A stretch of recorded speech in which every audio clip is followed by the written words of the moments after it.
यशोमती मैया के नंद लाला। नारायण हरि, नारायण हरि।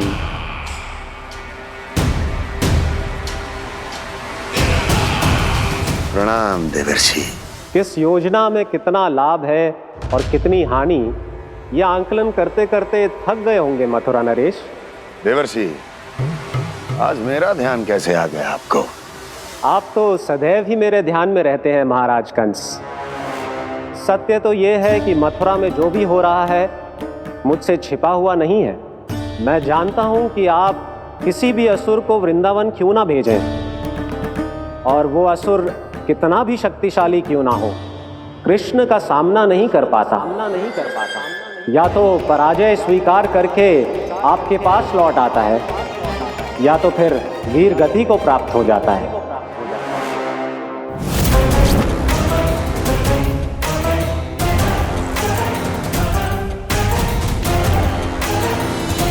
वाह, मुझे मेरी असफलताएं स्मरण कराने आए हैं, मेरे घाव को खुरेदने आए हैं, उन पे नमक छिड़कने आए हैं।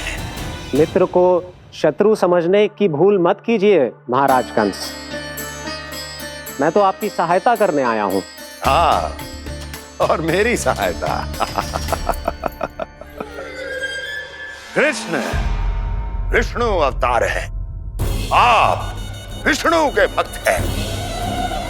मैं हूं विष्णु द्रोही, फिर भी तो आपके आराध्य को हानि पहुंचाना चाहता है, उसकी सहायता करना चाहते हैं आप। क्या आप निश्चित रूप से कह सकते हैं कि आप ब्रह्मांड के सभी नियमों को अच्छी तरह समझते हैं? अवश्य। आपके लिए बस इतना ही जानना पर्याप्त होगा कि मैं जो कुछ भी कर रहा हूं उसके लिए मेरे व्यक्तिगत कारण हैं। मैं तो बस आपके हित में पिछली बार की तरह एक सुझाव लेके आया था, पर यदि आप मेरा सुझाव सुनना भी नहीं चाहते तो आपकी इच्छा।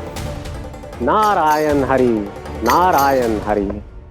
कारण चाहे जो हो, इनके पिछले सुझाव के कारण ही आज मेरे शत्रुओं की संख्या कम है। अन्यथा मैं देवकी के अन्य पुत्रों को भी जीवित छोड़ देता, और आज वो सब अपने भाई के साथ मिलकर उसकी शक्ति को अनेक गुणा बढ़ा देते। ठहरिए देवऋषि।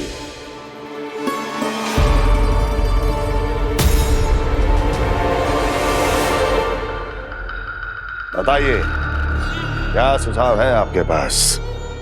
मेरे सुझाव का नाम है कालिया नाग।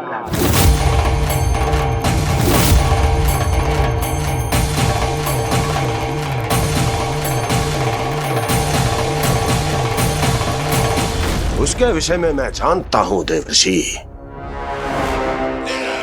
तो समस्या ये है कि मैं स्वयं उससे मिलने नहीं जा सकता, उससे भेंट नहीं कर सकता। उस कृष्ण की हत्या के लिए उसको वृंदावन जाने के लिए तैयार नहीं कर सकता। तो मत जाइए उसके सामने, और ना उसे भेजिए कृष्ण के सामने। हर बार आप किसी न किसी असुर को अपने शत्रु के क्षेत्र में भेजते हैं, जहां शत्रु उसका सामना करने के लिए पूरी तरह से तैयार होता है और आपका असुर मारा जाता है। इस बार शत्रु को युद्ध स्थल चुनने का अवसर मत दीजिए महाराज। इस बार योजना का जाल ऐसे बुनिए कि कृष्ण स्वयं उसके पास जाने के लिए विवश हो जाए। कालिया नाग स्वयं काल है, मृत्यु का दूसरा नाम है। उसके विष का उपयोग अपने लाभ के लिए कीजिए महाराज। वैसे कालिया के विष की अधिकता का अनुमान तो होगा ही आपको।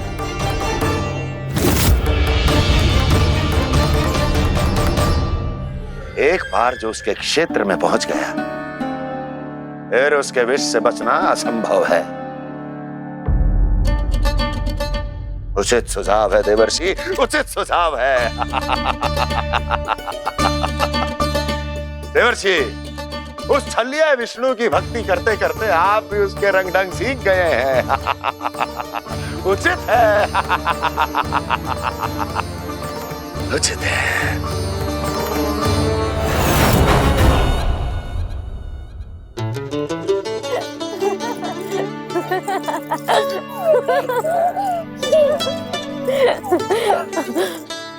बस बस, बहुत आनंद ले लियो लल्ला। बस अब दूध पी ले। ठहर ठहर, गर्म है। जी ले पी।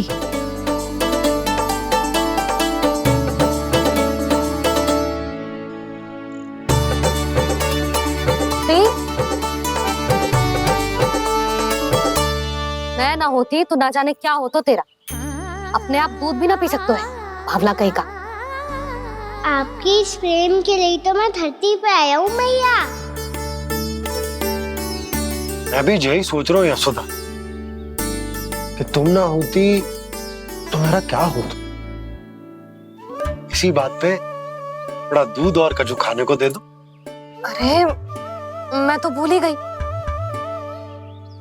तनिक ठहर जाओ जी, जे दूध पी लेना तो आपके लिए भी कछु ले आती हूँ।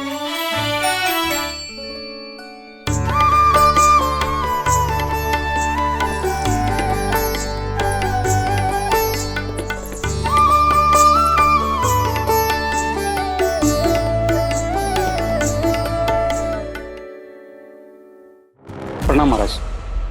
आपकी आज्ञा के अनुसार बिल्कुल वैसा ही पत्र तैयार किया है जैसा आप चाहते थे।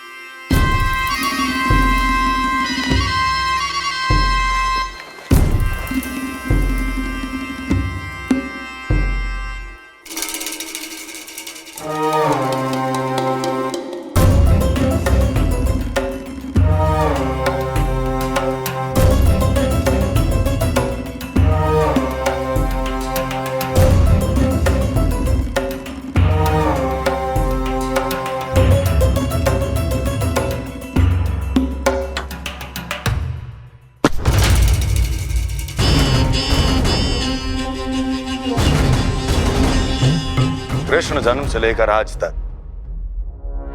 ये मेरी सबसे महत्वपूर्ण योजना है। इसका सफल होना निश्चित है दूत, किंतु केवल वही करना जैसा मैंने कहा है। जाओ।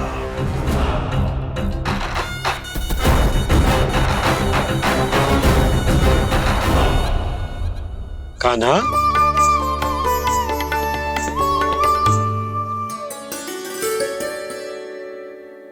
क्या होगा?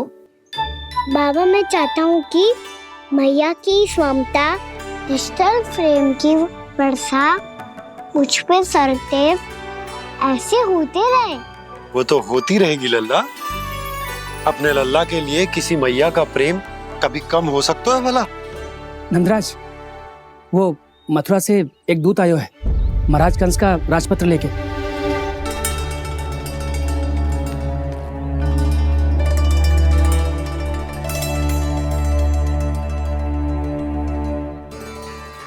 कान्हा अब क्या करने वाला है? तेरे बाबा कहाँ गए? हाँ? कंस मामा का खेल आरंभ हो गया है, पर मैया वो सब सुनेगी तो व्यर्थ चिंतित हो जाएगी।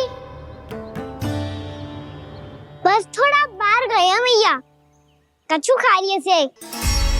बाहर इस समय? मैया क्या होगा? मैया देखो ना, पीठ पे कुछ हो रहा है।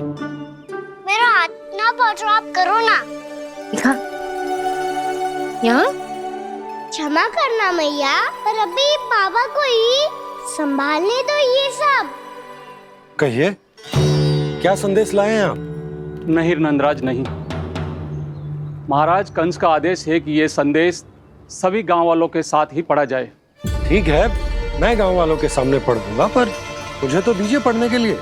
महाराज की आज्ञा का पालन करना आपके लिए भी आवश्यक है नंदराज। सभी गांव वासियों की सभा बुलाइए। बंसी, सभी गांव वालों की सभा बुलाओ। राजपत्र में ऐसा क्या संदेश भेजो है कंस ने? अब मेरे पत्र को पढ़कर सब भौचक्के रह जाएंगे। और वो कृष्ण, उस कृष्ण के पांव के नीचे से तो भूमि खिसक जाएगी, आकाश फट पड़ेगा, बिजलियां गिर जाएंगी। प्राप्ति, ओ प्राप्ति, कंस का पुत्र स्वयं को बहुत अधिक शक्तिशाली समझता है ना वो। अब देखता हूं कैसे वो इस महासंकट का सामना करता है। वो कृष्ण, वो अपनी मृत्यु स्वयं चुनेगा या मृत्यु की वेदी पर चढ़ा देगा प्रिय वृंदावन वासियों को।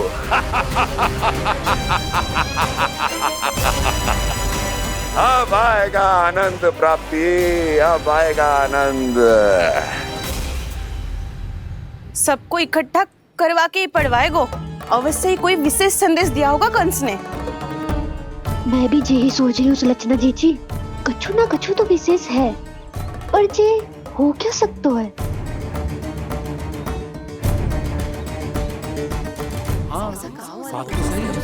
ऐसा क्या हो सकता है?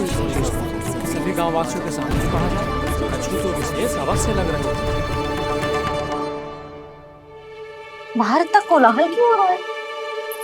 मैया, मैया, अब क्या होगा? मैया देखो ना, सर पे कछु हो रहा है।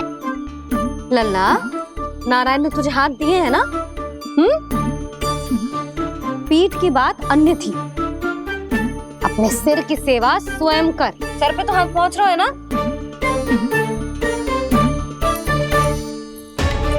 मैया सुनो ना, मैया देखो ना, तीव्र कर कछु हो रहा है। मैया देखो ना, तीव्र कछु हो रहा है।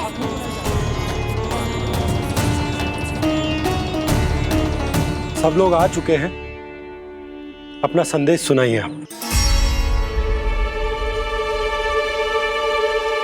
गोपराज नंद और सभी वृंदावन वासियों को सूचित किया जाता है कि मथुरा अधिपति और आप सभी के महाराज कंस ने कल सुबह भव्य पूजा का आयोजन किया है। इसके लिए राज्य को वृंदावन के क्षेत्र के निकट यमुना नदी के मध्य में खिलने वाले 1 कोटि कमल के पुष्पों की आवश्यकता है। इसीलिए आप सभी को यह आदेश दिया जाता है कि ये सभी कमल के पुष्प प्रथम पहर से पहले राजसभा में पहुंचा दिए जाए। सारे वो भी प्रथम पहर से पहले कैसे हो सकते हैं? यदि आप ऐसा करने में असफल रहे तो इसे राज आज्ञा का उल्लंघन माना जाएगा और राजद्रोह के आरोप में आप सभी को कड़े से कड़ा दंड दिया जाएगा। स्मरण रहे, यदि कल की पूजा में इन 1 कोटि कमल के पुष्पों का ना पहुंचने के कारण कोई व्यवधान आया तो समस्त वृंदावन वासियों को दोषी माना जाएगा और पूरे गांव को निवासियों सहित धूल में मिला दिया जाएगा। कल प्रथम पहर तक का ही समय है आप सबके पास।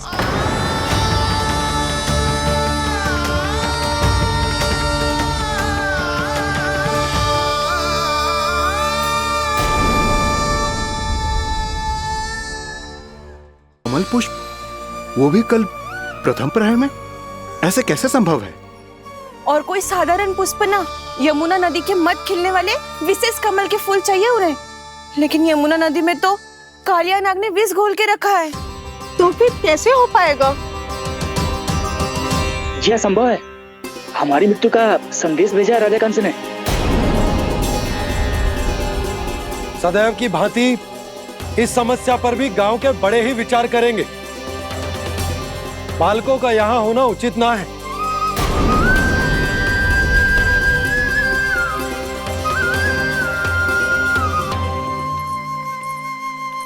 लल्ला, ले जे गेंद ले, जा अपने सखाओं के साथ खेल। सुबह उज्जवल, मधुमंगल वसंता, देखो मैया ने क्या दिया है। चलो खेले, बहुत आनंद आएगा आज।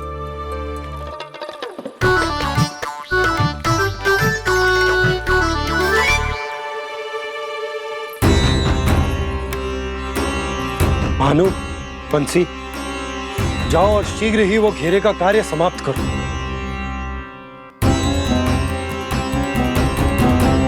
पर कछु ना कछु तो करना पड़ेगा ना। पर हम कर ही क्या सकते हैं? पुष्प लाने को और कोई उपाय है भी तो ना। मैं चला जाऊंगा जमुना जी में। वैसे भी मेरे जीवन के कितने दिन शेष बचे हैं। गांव के लिए, समाज के लिए कुछ करके मरूं, तभी तो शांति मिलेगी। ना काका, यदि आप उस विषैले जल में छलांग लगा भी दोगे, किंतु 1 कोटि कमल पुष्प एकत्रित कर पाना आपके लिए संभव ना है। इससे अच्छा है कि मैं चला जाऊं।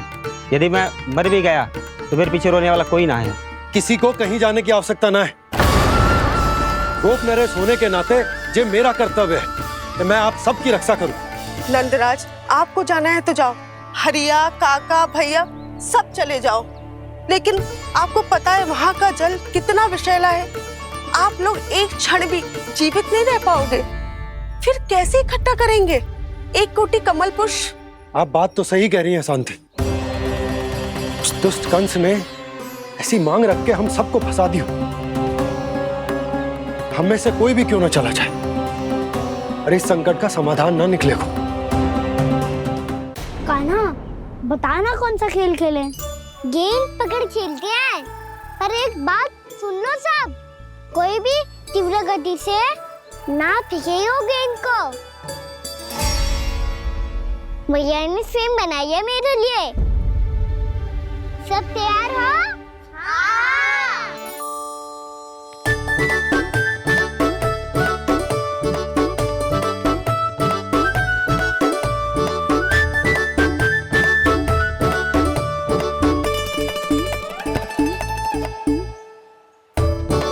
मुझे दो, मुझे दो।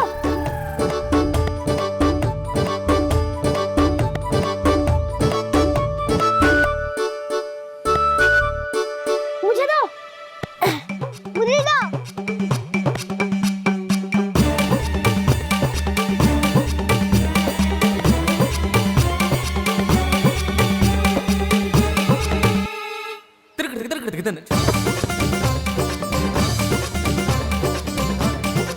कान्हा, इतनी धीरे से फेंकेगो तो कैसे आनंद आएगो? थोड़ा बल लगा के फेंक। हाँ कान्हा, हम अभी बड़े हो गए हैं, तू अब भी छोटे बालकों की तरह फेंक रहे हो है।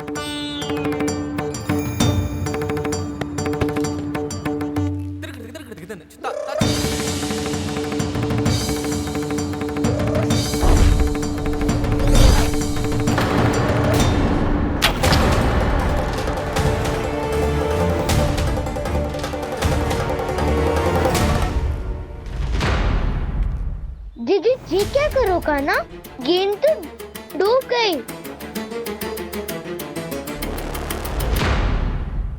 अच्छा, तो ये सब इसकी योजना का भाग था ताकि ये कालिया का सामना कर पाए। तुम सबने तो कही थी तीव्र गति से फेंको। देखो फिकवा दी ना मेरी गेम। मुझसे नदी में। अब मुझे जाके लानी पड़ेगी। रुक जा कान्हा, रुक जा कान्हा। जी क्या बोल रहे थे कान्हा? इसमें तो बहुत संकट है। कोई भी संकट मेरी मैया का उपहार खोने से बड़ा ना है। बहुत प्रेम से बना के उन्होंने दी थी। हे नारायण, कोई उपाय समझ में ना आ रहा है। भैया, हम कैसे करेंगे हम अपने गांव की रक्षा? कीड़े पड़ेंगे उस दुष्ट को। यदि उसके कारण किसी के प्राण चले गए तो कौन सा फल मिलेगा उसे इस पूजा का? तुम सही कह रही हो यशोदा। और हमारे पास कोई और दूसरा विकल्प भी तो ना है। यदि हमने मथुरा की राज आज्ञा का पालन ना किया तो इसका दुष्परिणाम पूरे गांव को भुगतना पड़ेगा।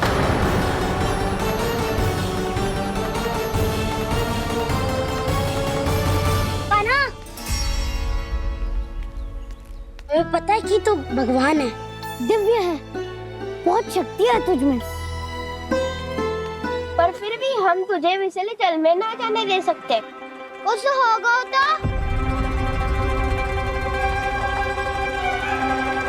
तुम सब इतनी हट कर रहे हो तो ठीक है, ना जाऊंगा।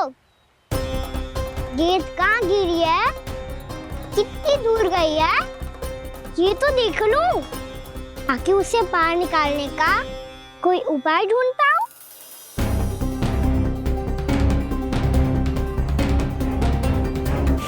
हाँ।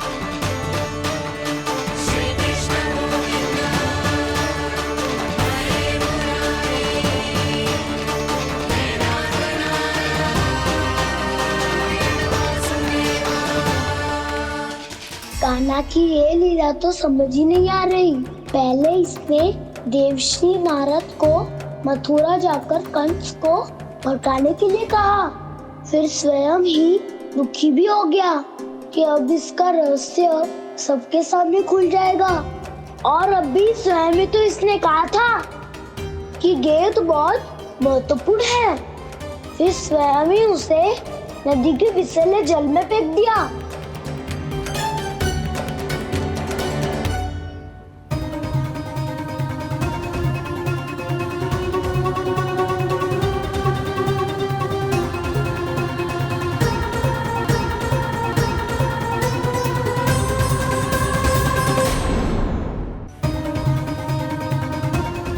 कान्हा, तू ऊपर क्यों चढ़ रहा है?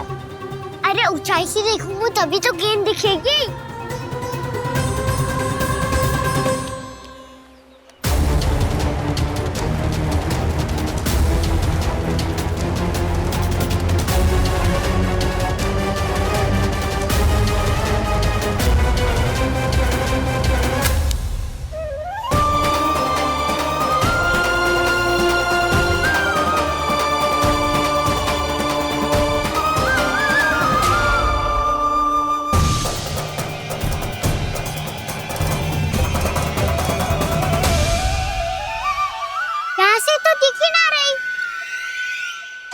वहीं से फेंकी थी ना? ना, वहाँ से फेंकी थी। कहाँ से? नहीं कहना वहाँ से। समझ ना आ रहा, ठीक बताना कहाँ से फेंकी थी?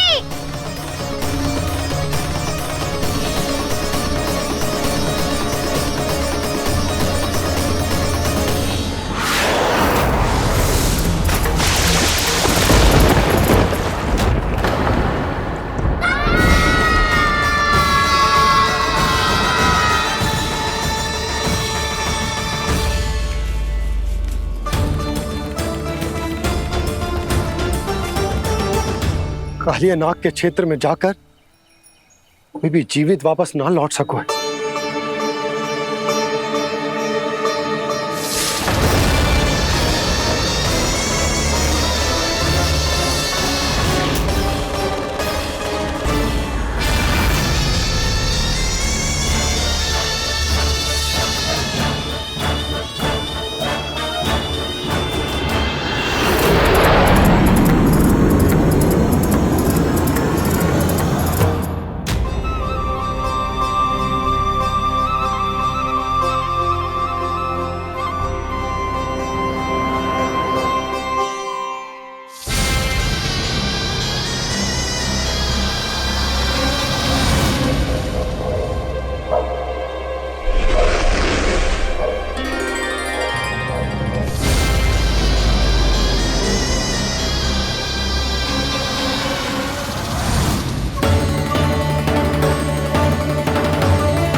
क्या किया कान्हा ने? कालिया नाग तो उसे देखते ही निकल जाएगा।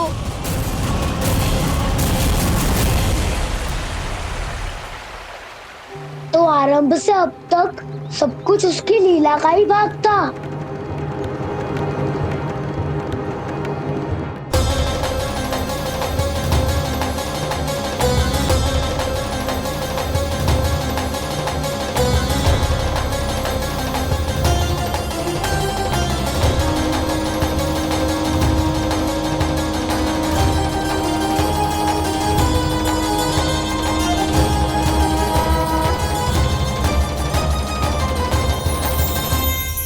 इतना सुंदर रूप, मन मोहने वाली मुस्कान, अद्भुत तेज और भगवान जैसी दिव्यता। कौन हो तुम? हाँ, तुम्हें देखकर तो हम सब सम्मोहित ही हो गए।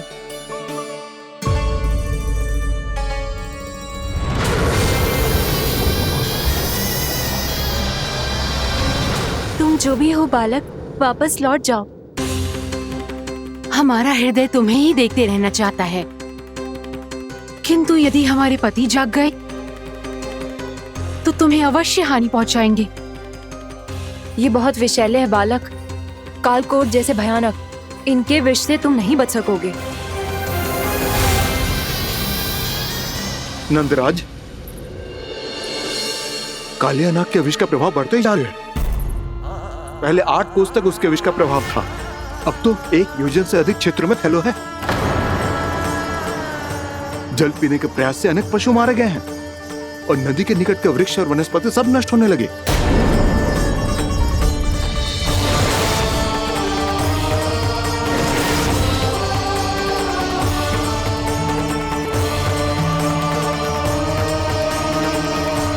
इनके विष की तीव्रता इतनी अधिक है बालक कि इनके संपर्क में आने वाले को तड़पने का भी अवसर नहीं मिलता।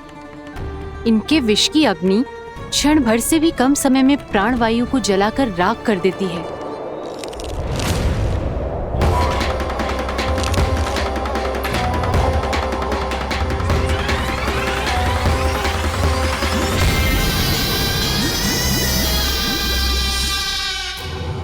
तब तो समस्या और भी गंभीर हो जाएगी। मैंने तो सुनो है कि कालिया नाग कम से कम 2 योजन लंबा है, सैकड़ों फन है उसके।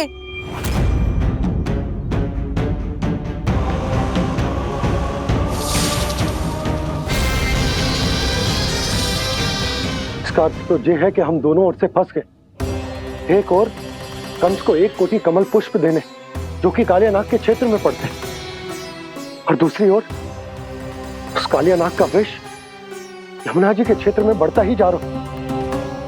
इसके कारण हम ही नहीं, निर्दोष पशु पक्षी भी संकट में। इन दोनों समस्याओं का एक ही समाधान है, उस कालिया नाग का सामना करना। और ये ना समझ आ रहा कि हम ये करेंगे कैसे, क्योंकि ये बात साधारण मनुष्य के बस की ना है। हमारे लिए ये असंभव है।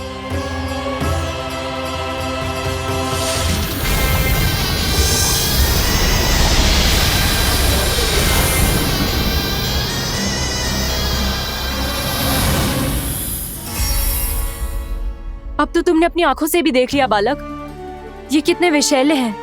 नींद में भी विष उगलते हैं।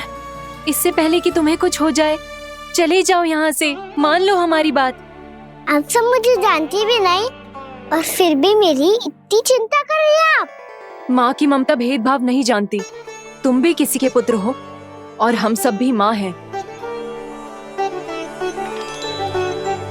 एक माँ को हर बालक में अपनी ही संतान दिखाई देती है, इसलिए हम तुमसे विनती करते हैं, वापस चले जाओ, बचा लो अपने प्राण। मेरी चिंता मत कीजिए, मुझे कुछ नहीं होगा। होगा, अनर्थ होगा यदि ये उठ गए तो।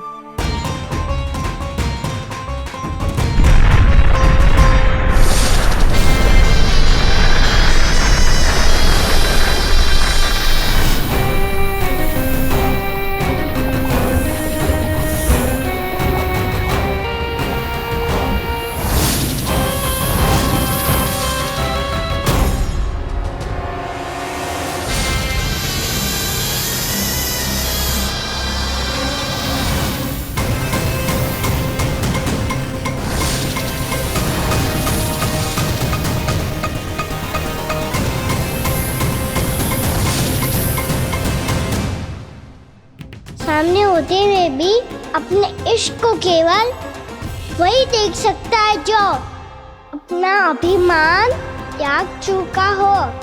पर पूर्व जन्म में मेरा भक्त होने के नाते मेरा सत्य स्वरूप देख पाने में मुझे इसकी सहायता करनी चाहिए।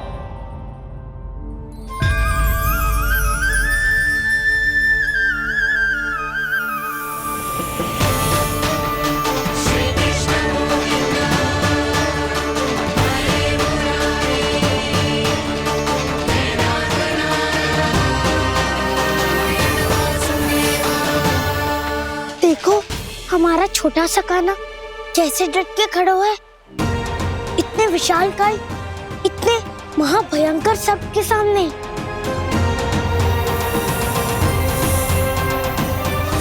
ये कोई भगवान नहीं है जो इसके सामने हाथ जोड़ रही हो तुम सब।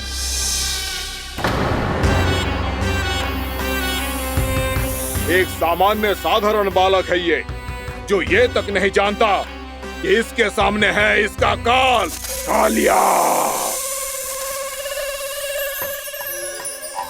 तू कौन है बालक? मेरे इतने निकट आकर भी तू जीवित कैसे है? मेरी नहीं, अपनी चिंता करो कालिया। बहुत मनमानी कर ली तुमने। अब बस, मैं तुम्हें रोकना हूँ। अब बस, मैं तुम्हें रोकना हूँ। मैं तुम्हें रोकना हूँ। बित्ते भर का है तू, मेरे विष के बारे में जानता ही क्या है? और कहता है मुझे रोकने आया है। किससे? किससे रोकना चाहता है तू मुझे? मुझे क्रोध दिलाने की भूल मत कर बालक।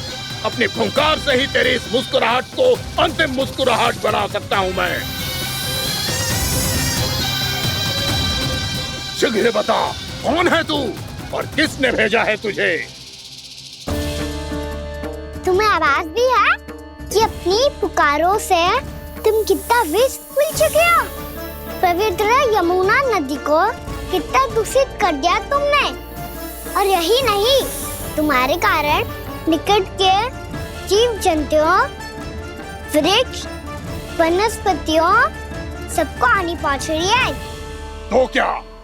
मुझे उससे क्या? मुझे है आपत्ति है मुझे तुम्हारी इस व्यवहार से, और इसीलिए तुम्हें यहाँ से जाना होगा, यहाँ से जाना होगा।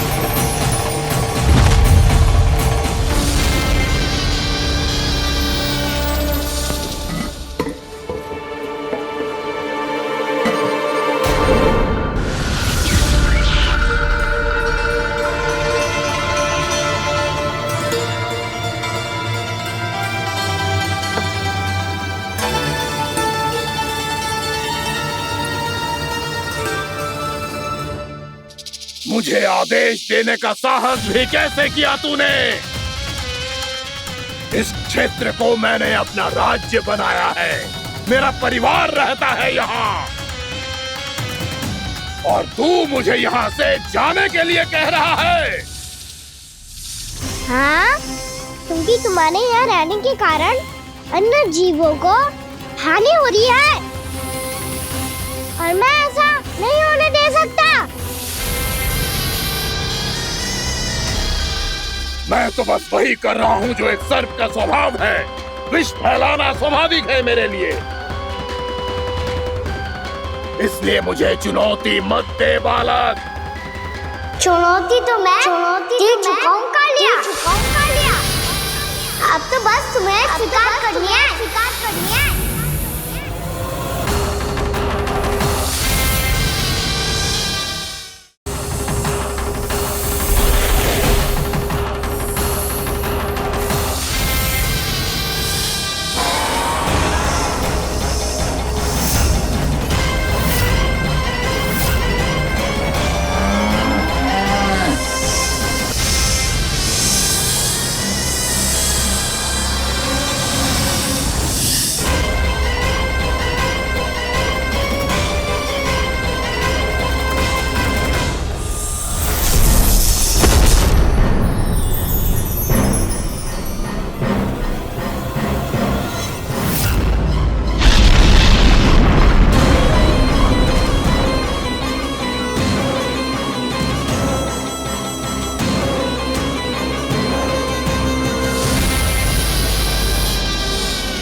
नहीं दे रहा हूँ। यहाँ से चले जाओ। अपनी भूल को पहचानो कालिया। तुम जो कर रहे हो वह अनुचित है।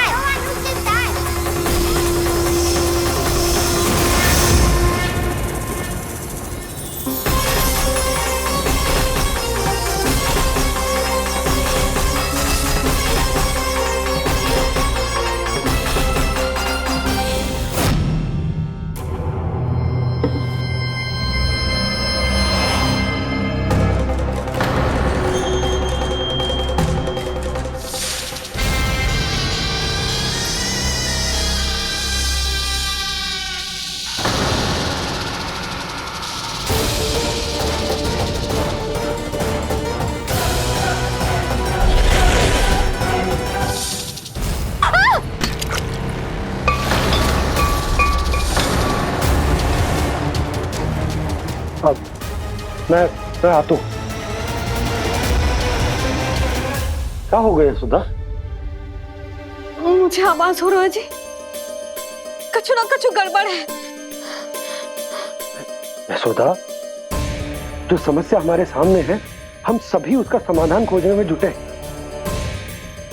तुम विश्वास करो, मैं कोई ना कोई समाधान अवश्य ढूंढ लूंगा। हम कैसे भी करके वो कमल के पुष्प उस कंस तक पहुंचा देंगे। नाना, समस्या उससे कहीं अधिक है, उससे कहीं अधिक बड़ी, उससे कहीं अधिक भयानक है।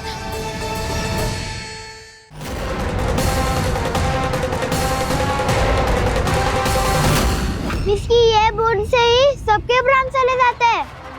इसने तो विस्की धारियां फेंकी है खाना पे।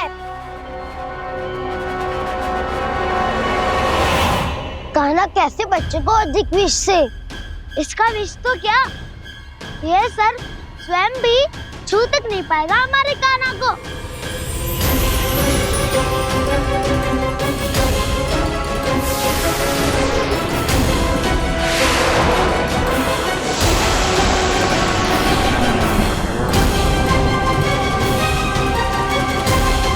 तुम्हारे सखा को, मेरे भाई को कोई हानि नहीं पहुंचा पाएगा। ये कान्हा का सत्य चाहे जो हो बलराम, पर अभी तो जो एक बालक ही है ना। देखो कैसे विष के कारण स्थिर हो गया है।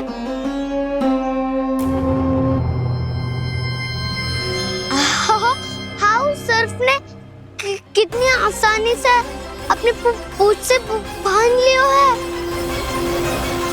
मुझे यहाँ से भगाना चाहता था ना तू?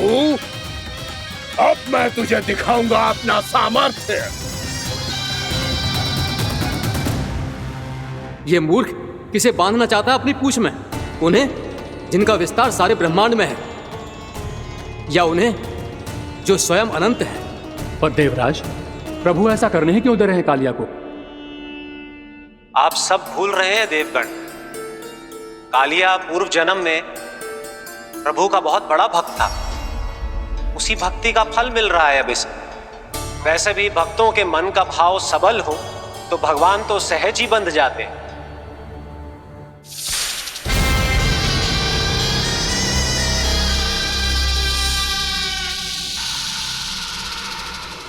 बलराम, तुमने ही तो कही थी कान्हा को कछु ना होगो। देखो उस दुष्ट ने चारों ओर से जकड़ लियो है।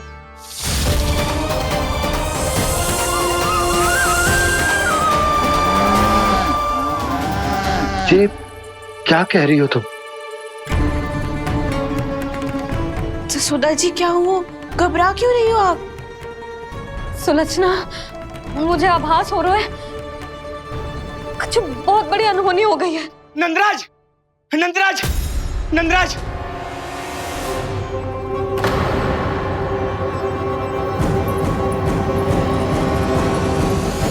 नंदराज, कान्हा ने जमदग्नि नदी में छलांग लगा दी है। कान्हा ने जमदग्नि नदी में छलांग लगा दी है। कान्हा ने जमदग्नि नदी में छलांग लगा दी है। कान्हा जमुना में कूद गया है। मुझे लगा था आज कछु गड़बड़ होने वाली है। मुझे आज कान्हा को ना जाने देना चाहिए था।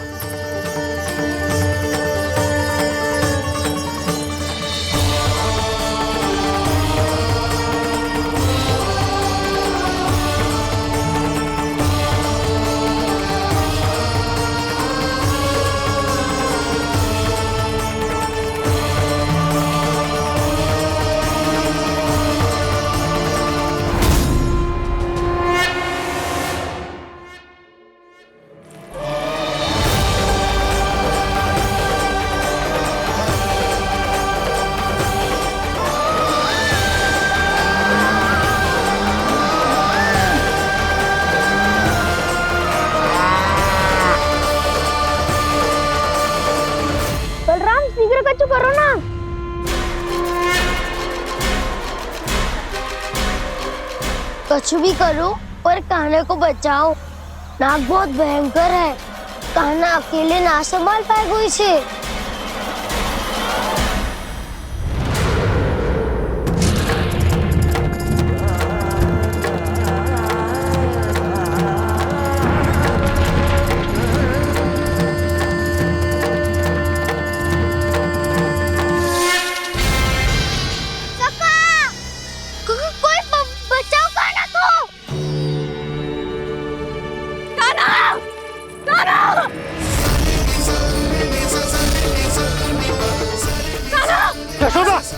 यशोदा रुको।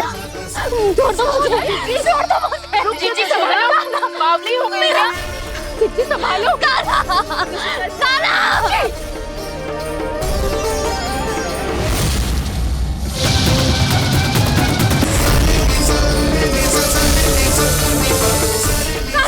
यशोदा, यशोदा रुको।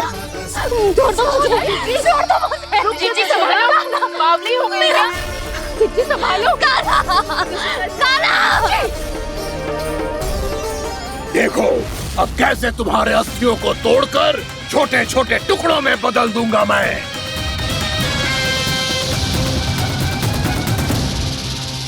अगर जी आप जाओगी तो आप भी फंस जाओगी।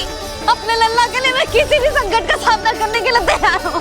छोड़ो ना यशोदा, हमें कोई और उपाय खोजना पड़ेगा।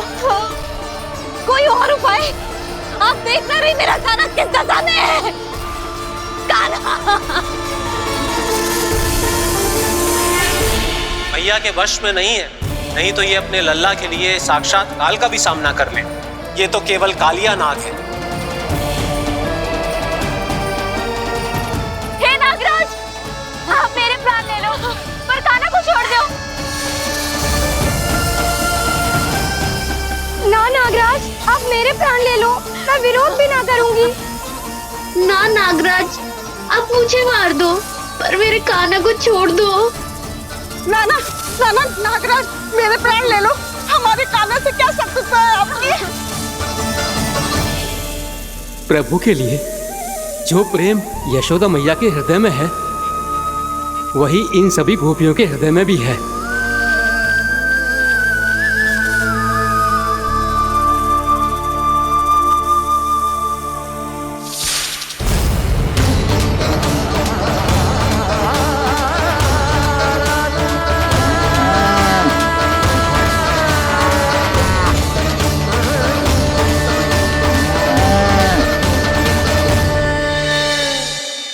यशोदा, यशोदा, देखो इन गोपियों को, इन गैयाओं को। इन सब के मन में भी तुम्हारी भांति ही ममता भरी हुई। वो सब भी कान्हा से उतना ही प्रेम और स्नेह करती है, उतनी ही ममता से भरी हुई है जितनी कि तुम। तो तुम ही सोचो, जिसके साथ इतनी ममता और इतना स्नेह, इतना प्रेम, उसका कोई क्या कर सकता है? उस कालिया नाग का विष इस सब आशीर्वादों के सामने कछु न है। कछु करो जी। उसे बोलो वो मेरे प्राण ले दे, मेरे कान्हा को छोड़ दे। यशोदा,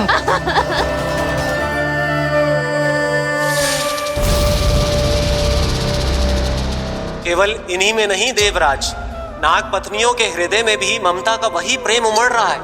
देखिए। मैं आपके हाथ जोड़ती हूँ स्वामी, इस बालक को छोड़ दीजिए। ये अवश्य ही कोई दिव्य आत्मा है स्वामी। हम आपसे विनती करते हैं स्वामी, इस नन्हे बालक को हानि मत पहुंचाइए स्वामी। मेरी पत्नियां मेरे ही शत्रु के लिए विनती कर रही हैं। अब यदि इसके पक्ष में एक शब्द भी कहा तुम सबने, तो मैं इस बालक से पहले तुम सबके प्राण ले लूंगा।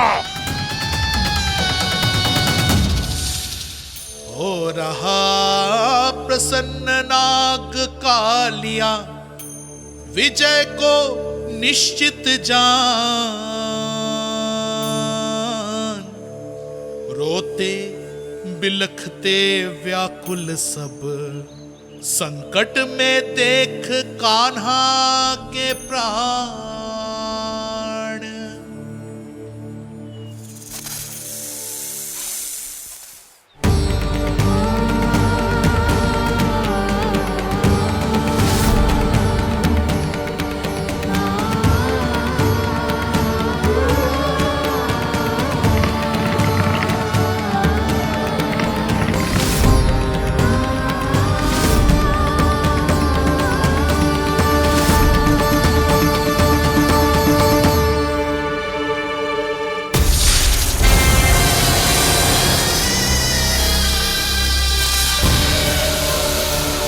कुछ करो जी, मेरे लल्ला को बचा लो, कोई तो कुछ करो। जीजी संभालो जसोदा। यशोदा, यशोदा तुम शांत हो जाओ, मैं कान्हा को वापस लेकर आऊंगा, मैं रक्षा करूंगा उसकी। ना नंदराज, नंदराज नहीं, कम से कम आप तो समझो नंदराज, कालिया के पास आप जाओगे तो आप भी फंस जाओगे।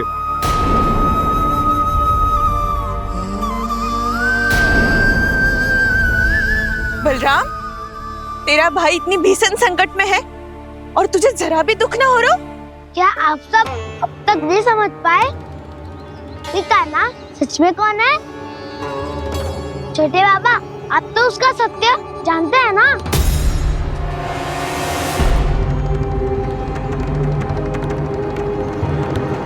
मानता हूँ कि आप सब कान्हा के रहस्य के बारे में नहीं जानते, पर क्या उसके जन्म से आज तक घटी एक से बढ़कर एक विचित्र घटनाओं को भी भूल गए हैं आप सब?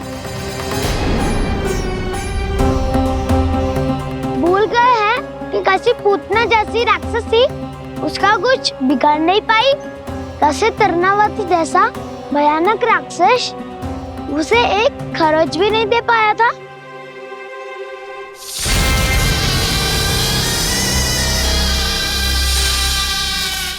आप सबने अपनी आंखों से देखा था ना, बकासुर से कान्हा की रक्षा करने देवता स्वयं आए थे, पर सत्य तो ये है कि वो सभी देवता भी उस असुर के सामने असमर्थ हो गए थे। तब कान्हा ने बहुत ही आसानी से उस भयंकर असुर का वध किया था, एक ही बार में धराशायी कर दिया था उसे। तो आप सभी सोचिए, बार बार ऐसे असाधारण कार्य करने वाला बालक साधारण कैसे हो सकता है? अब तो आरंभ से ही सारा सत्य जानते हैं छोटे बाबा। रहस्य छुपाने में सदैव कान्हा की सहायता करते आए आप, और आज आप स्वयं ही उसके सत्य को भूल रहे हैं। और तुम सब भी तो जानते हो कान्हा की शक्तियों के बारे में, तो क्या तनिक भी विश्वास ना है अपने सखा पे? बलराम, जे तू क्या कह रहा है? मैंने जो कहा उसका एक एक शब्द सत्य है छोटी माँ। यदि प्रभु की इच्छा हुई तभी कुछ ही क्षणों में सब कुछ अपनी आंखों से स्वयं अनुभव कर लेंगे आप।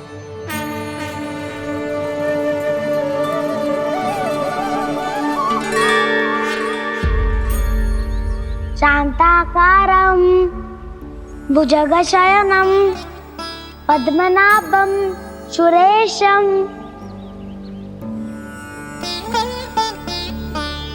विश्वाधारं गगनसदृशं मेघवर्णं शुभांगं लक्ष्मीकान्तं कमलनयनं योगी वीरध्यानगम्यं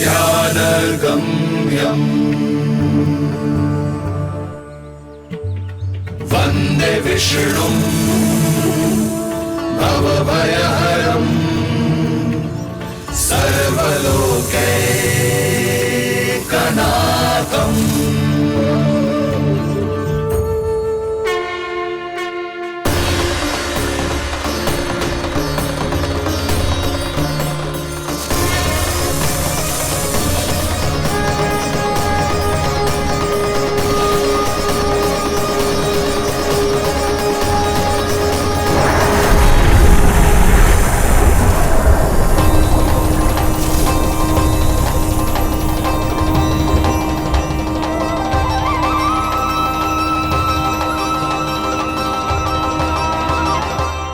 तुझे क्या लगता है बालक कि तू मेरी जगत से निकल गया तो अब बच जाएगा तू?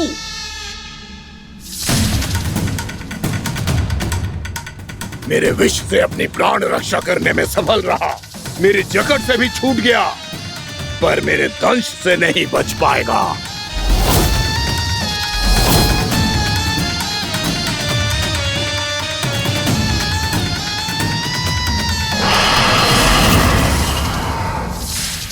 अब भय से भाग रहा है, पर मैं तुझे मृत्यु देकर रहूंगा।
मेरा नन्हा सा कान्हा कितनी देर भाग पाएगा?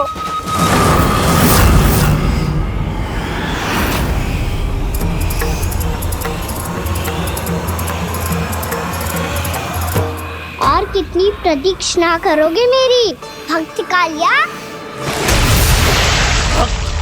भक्त नहीं, काल हूं मैं तेरा। जब अहंकार का मुकुट बुद्धि को ढक लेता है तो भक्त अपने भगवान को भी नहीं पहचान पाता। व्यर्थ की पहेली में मत उलझा बालक, ना मैं भक्त हूँ और ना तू भगवान।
जिसके लिए इतने व्याकुल हो रहे थे, उसे छूकर कालिया नाग का हलाहल जैसा विष भी चरणामृत बन गया है और यमुना जी के जल में फैल चुके विष के प्रभाव को भी नष्ट कर रहा है।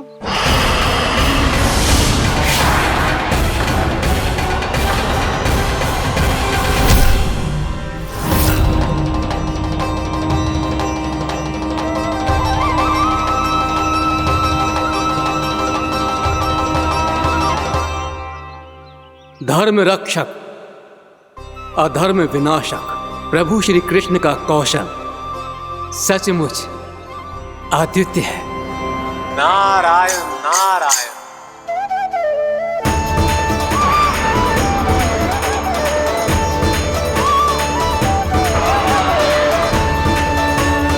मेरा भार तुम्हारे भीतर के अहंकार का प्रतीक है कालिया। अब तुम्हारा अहंकार, तुम्हारा अभिमान मेरे पाँव के नीचे है और तुम्हारी पूंछ अर्थात तुम्हारे प्राण मेरे हाथ में। अब तुम क्या करोगे भक्त?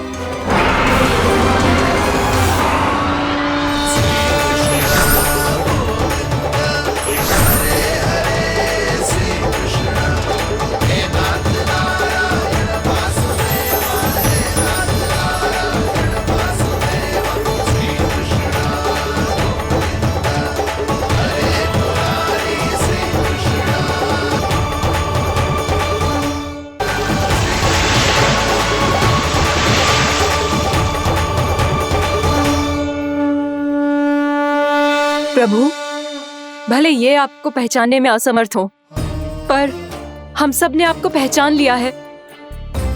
हाँ प्रभु, एक भक्त होने के नाते और एक अर्धांगिनी और माँ होने के नाते मैं आपसे इनके प्राणों की भिक्षा मांगती हूँ। अपनी कृपा दिखाइए और इन्हें क्षमा कर दीजिए। आपके लिए मित्र और शत्रु में कोई अंतर नहीं प्रभु। उसी तरह आपकी कृपा और दंड में भी कोई अंतर नहीं। दोनों दया ही तो हैं, अकारण ही किसी को प्राप्त नहीं होती। हमें विश्वास है कि हमारे पति को मिला ये दंड कोई अभिशाप नहीं है, आपका वरदान है। ये सत्य है प्रभु कि इनसे बहुत से पाप हुए हैं। इनके विष से बहुत सारे जीव जंतु को हानि पहुंची है, पर अब आपके चरण इनके शीश पर पड़ गए हैं। ऐसी कृपा तो बड़े बड़े महान महात्माओं को भी दुर्लभ है, और इन्हें प्राप्त हुआ तो अवश्य ही ये किसी महान पुण्य का ही फल है। हे प्रभु, उन्हीं पुण्य कर्मों की शक्ति का आह्वान कर मैं आपसे विनती करती हूँ, इन्हें प्राण दान दीजिए। मैं अपने इस भक्त को क्षमा अवश्य करूंगा देवियों, यदि ये अपने अहंकार को त्याग कर मुझे पहचान ले तो।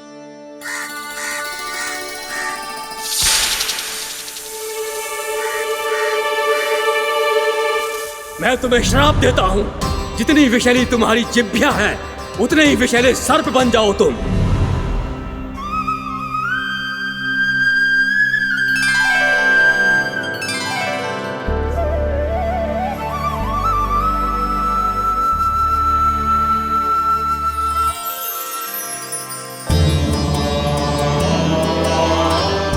नारायण, मुझे क्षमा कीजिए नारायण। मैं तो आपका परम भक्त था, किंतु मैं आपको पहचान नहीं सका। इसका दंड तो मुझे मिलना ही था, किंतु मैं अब प्रायश्चित करना चाहता हूं। इसके लिए यदि आप मेरे प्राण भी ले लेंगे तो भी मुझे कोई दुख नहीं होगा। मैं अपना जीवन, मृत्यु और अपना अस्तित्व सब कुछ आपको समर्पित करता हूं।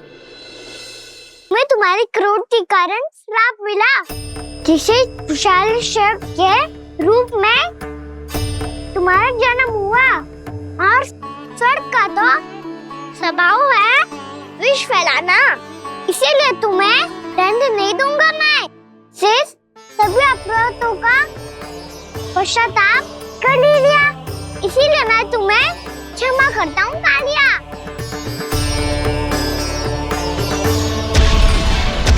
पर तुम्हें यहाँ से दूर समुद्र के बीच जाकर रहना होगा, जहाँ किसी निर्दोष का जीवन तुम्हारे विष से प्रभावित ना हो। मैं चाहकर भी आपकी इस आज्ञा का पालन नहीं कर सकता। मैं असमर्थ हूँ प्रभु, क्योंकि यदि मैं इस क्षेत्र को छोड़कर गया तो मेरी मृत्यु निश्चित है। आपसे क्या छुपा है प्रभु? आप तो जानते हैं कि सर्प जाति और आपके वाहन गरुड़ के बीच अनंत शत्रुता चल रही है, जिसका प्रारंभ नागों के द्वीप नागालय से हुआ था। उस द्वीप पर छोटे जीवों को निगल जाने के लिए सर्प थे, और गरुड़ को सर्पों का स्वाद बहुत प्रिय था, इसलिए वो बार बार नाग द्वीप जाने लगा था। पर इस कारण पूरी सर्प जाति उससे आतंकित हो गई थी। इसलिए जब भी गरुड़ वहां पहुंचता तो सभी सर्प छिपने लगते। जब गरुड़ को इसका आभास हुआ तो उसे बड़ा क्रोध आया और वो उत्तेजना में भरकर सर्पों का शिकार करने लगा। भूख ना होने पर भी उन्हें मारने लगा। अब सर्पों के प्राण हरना उसके लिए खेल बन गया था। इस भीषण समस्या का समाधान ढूंढने के लिए पूरी सर्प जाति महान सर्प वासुकी के सामने इकट्ठी हुई। हे महान वासुकी, हमारी सहायता कीजिए। नागद्वीप पर गरुड़ ने आतंक मचा दिया है। पहले तो वो हमें अपना भोजन बनाता था, लेकिन अब हम उसके खेल का साधन बन चुके हैं। भूख हो या ना हो, जब तब आकर वो हमारे प्राण हर लेता है। अनुचित हिंसा के इस प्रथा का आरंभ सर्पों ने ही किया है। पहले आप सबने पूरे द्वीप पर अधिकार कर लिया, फिर आहार के साथ साथ आनंद के लिए भी आप सभी ने निर्दोष जीवों की हत्या की। और जब सृष्टि का संतुलन बनाए रखने के लिए गरुड़ आपको अपना आहार बनाने आया तो आप सब अपने प्राणों की रक्षा के लिए छिपने लगे। तो फिर गरुड़ का उत्तेजित होना तो स्वाभाविक ही था। नागनाथ, जो हमने अन्य जीवों के साथ किया वही अब हमारे साथ हो रहा है, परंतु ये भी तो सृष्टि के संतुलन के विरुद्ध ही है ना? अवश्य है, इसलिए मैं गरुड़ से चर्चा करूंगा। धन्यवाद प्रभु।